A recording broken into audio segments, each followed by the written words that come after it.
Hey guys, I'm Camelia and I'm back again with another video, and of course it's an opinion video this time as well. So before I proceed, I wanted to give a trigger warning because I will be talking about victim blaming as well as a victim mentality. So of course I will be talking about things like sexual abuse, sexual assault, rape, and of course all of those very sensitive topics. So I'm really sorry if you have any triggers, listening to this video. So that's why I'm giving the trigger warning. And if you still want to stick around to the end of the video, I really appreciate you. So thank you so much. And let me get started. So first I will cover victim blaming. So it's a topic that is talked about a lot. So then why am I still covering it? Because even though it is talked about a lot, people are still out there blaming victims pretty much every day, every moment of their lives. And it's obviously not making it easy at all for the victims, because think about how horrible they must feel after a horrifying incident has happened to them. So not only do they have to live with that trauma, but they have to live through the trauma of other people blaming them. So for them, it's like that horrendous, heinous act is being committed to them, not only physically, but mentally every day when people are going around blaming them. And of course, it's just ridiculous. So first, let me start with some of the typical horrible kind of ideas as to why people think it's okay to victim blame. So firstly, the most obvious the most kind of obvious point is when people literally somehow think it's, I don't know, cool enough to equate something as basic as clothes or makeup or the time, like how late a person was staying out, or who they were kind of going out with. They think that those factors really determine if some creep is going to attack them, because it's not like babies or grandmas aren't getting raped. No, they just think it's these little factors like how short a skirt a person is wearing is gonna determine if they get assaulted or not. And it's not obviously just men who are blaming women. No, it's women too, because sometimes a woman is another woman's enemy, which is really unfortunate, but it is like that. Like, we all have that stupid patriarchal ideas just instilled in us, and all of us kind of get that trigger time to time. So it is really ridiculous to kind of associate victims with that kind of mentality. And it is there in all parts of the world, where you will see like the amount of time in jail a rapist gets, if proven guilty, is a lot less than ideal. And so many of the times they don't even go to jail because blah blah blah. Like, even here, and like I've heard in some southern states or whatever, it's like they have a lot of loopholes on if the guy enjoyed himself or not, or kind of like how lengthy or detailed blah blah blah the rape was, based on if it was third base or whatever. And I don't want to get into those details because it's just so disturbing, because it's like these people don't even see the victims as humans. No, they just see them as objects, or like sexual pleasure kind of toys. Like, oh no, the person who was committing the rape couldn't enjoy themselves. So sad. And of course, it's not just women. Men also get raped, assaulted. Anyone of any gender all across the spectrum can face these things, because there will be some kind of pervert or creep out there who will do it.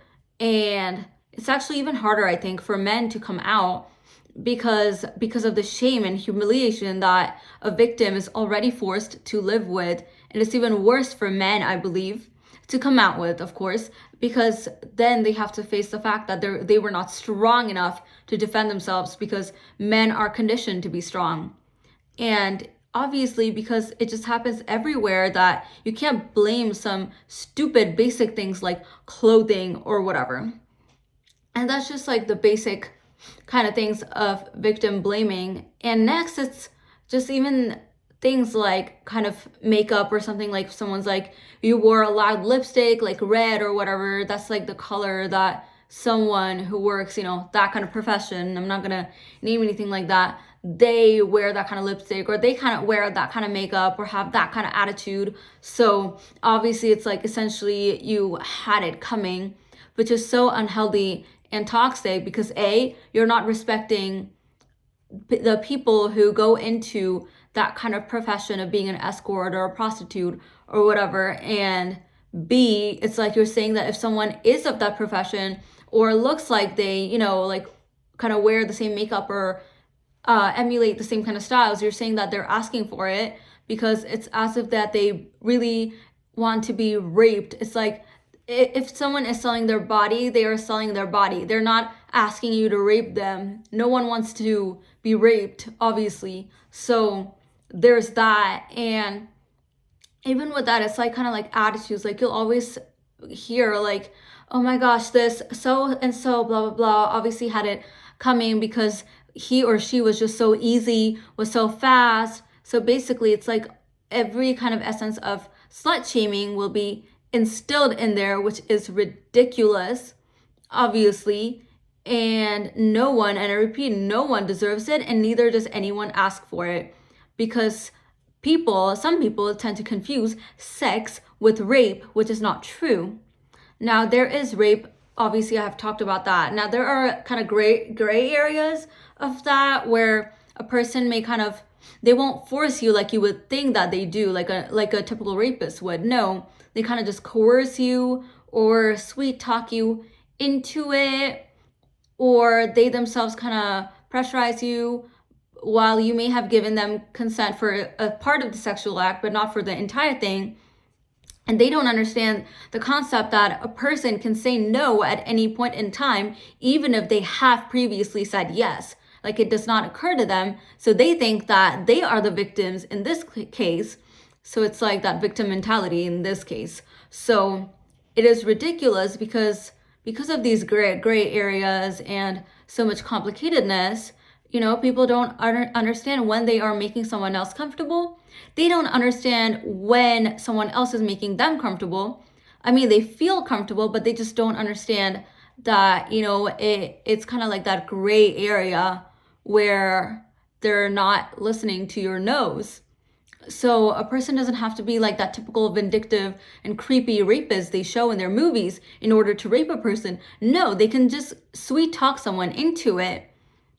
And it becomes especially harder when the lines get blurred if you're in a relationship, which is why marital rape and relationship kind of related rapes happen a lot. But I feel like in most countries, there are no laws protecting those victims, because they think that if you're married, or if you're in a relationship, then your partner has every right to pretty much use you and not listen to you whenever they want, because they think that just because you've consented to a relationship and therefore sex with them, that you will consent to everything at any point in time, when that is not cool. And that's not true, because boundaries do exist for a reason. And the right of no, like you have the right to say no at any point in time.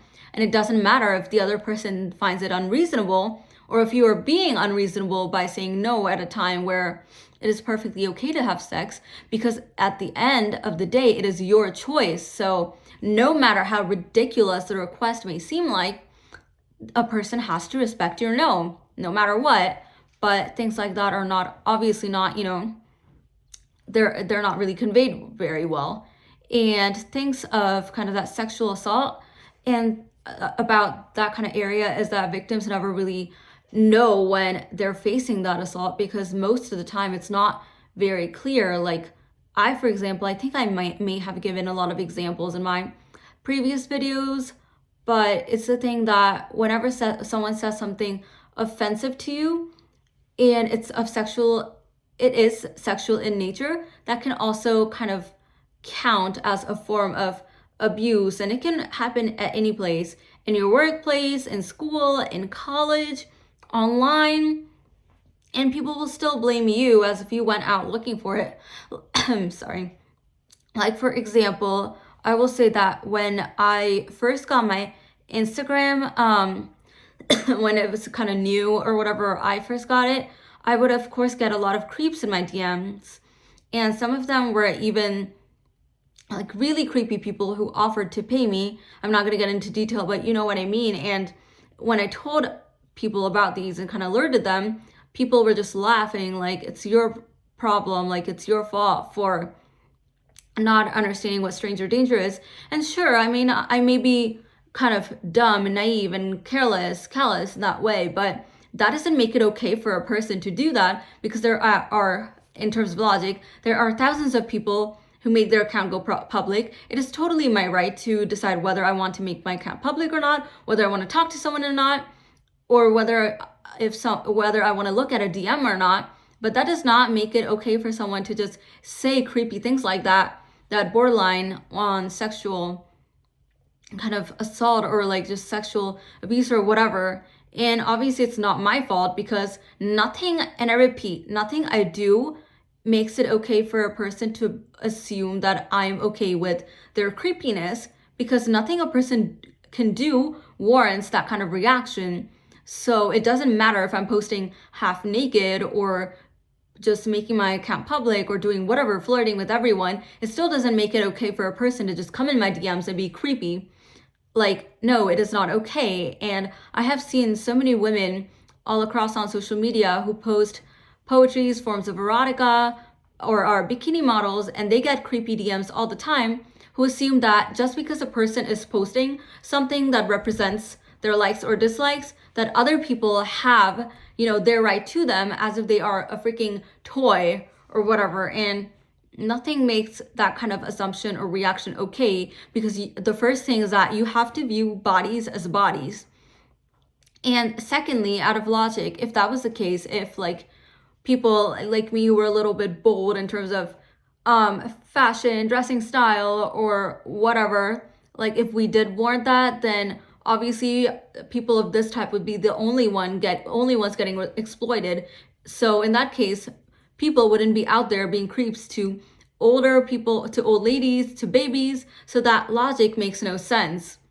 And I have read somewhere, there was this stupid person commenting, no offense, where they were saying that because women dress like this in jeans, in shorter clothes, and crop tops, men are not getting access to them, but they're getting like, I don't know, triggered by that. So because in order to have access, they're just trying to access whomever they can, like babies, grandmas, and it does not make sense, because obviously no one has a right to assault someone or just attack them like that. And it is ridiculous, but I'm so tired of all the victim blaming, because the first things that a victim would hear is that, oh, it didn't happen to us because we didn't dress that way, we didn't talk that way, we don't have thousands of relationships, we don't go around flirting, we don't do casual things. So let me just say, no matter what, even if a person is provocative or whatever, they don't deserve this, and they're not out here asking for that. And I also hate the term slut or anything like that, or provocative, because it's like some people like having one partner, some people like having multiple partners, some people wait for marriage, and some people don't. And it's just about choices. And obviously no one would choose to be violated. That's just common sense. So can we not, with a victim mentality or victim blaming mentality? Sorry, like we cancel a lot of things these days, so might as well cancel people who blame victims, which we are doing. And now let me talk about the victim mentality, because I do know while there are cases where assault does happen, there are also cases where people just kind of, frame the other person for assault when they are having a disagreement with them, or just for clout. So and that's not the only mentality that exists out there, victim mentality. There are other forms of victim mentality as well, where they think that anything and everything bad happens to them and only them. They think that there are other people out there to violate them or to do things like that, when the scenario is actually not true. But they just think they're a victim because they're trying to put everything on them and about them. Like, for example, they may play the woman card, and if a guy accidentally just glances their way, just like they're like looking around normally, then also they kind of talk about how they're a victim of sexual assault. So it's also that whole victim mentality of people who just ruin these things and ruin it for other women and men who are actual victims by playing the victim card or the victim mentality. And that's also kind of ruining things. But I like to believe that most people who do come out, as a victim of assault or anything like that, they are obviously speaking the truth, because I think that it's just a rare percentage of people who would lie about those things like that, or just lie about playing the women card or anything like that, because these things, assault is just such a horrifying thing that most people would be scared or just kind of ashamed within themselves before they think about lying about it. But obviously I am naive in believing in the positivity of others. So I do know there are a lot of people who lie about these things and kind of take that whole victim mentality when that is not true. But I still want to say that I think that most of the people who do come out are not lying. And what's really sad is that whole kind of victim blaming thing, which make it so hard for people to come out. And it's not just about rape, it's like little things of sexual assault. Like, it is so hard to come out if a person has been raped. It's also like almost harder to come out if it's been anything like sexual assault or things like that, because from personal experience I can tell that you will think that, oh, this is not something that's been too horrifying, or it's probably nothing. So if I come out, I'll just sound like I have some kind of victim mentality. So maybe it's nothing, but it is something. Or even when you hear something like some gray area kind of unfortunate incident, you will always be like, oh, that girl is promiscuous, so it's fine. Like, I myself have heard about a lot of things about like some people, some guys I heard about who did bad things. The other people, or even girls who were talking about them, were like, yes, this horrible thing happened where they did blah blah blah, but the girls, like, they didn't really deserve it, but they were promiscuous, so it makes sense. But nothing makes sense about that situation, because like I said, wanting to have a lot of partners has nothing to do with getting molested or just kind of, violated. So stop with the victim blaming mentality. But all around the world, rapes still keep happening, assault violations still keep happening. So it's like, no matter how much we talk about it, it will always happen. But it's always great to talk about it so that people can at least get the awareness and sensitivity to not blame victims. And people can also have the sensibility to not pretend to be a victim, because that's just making everything worse for actual victims out there. So that's all I have to say, and thank you. Bye.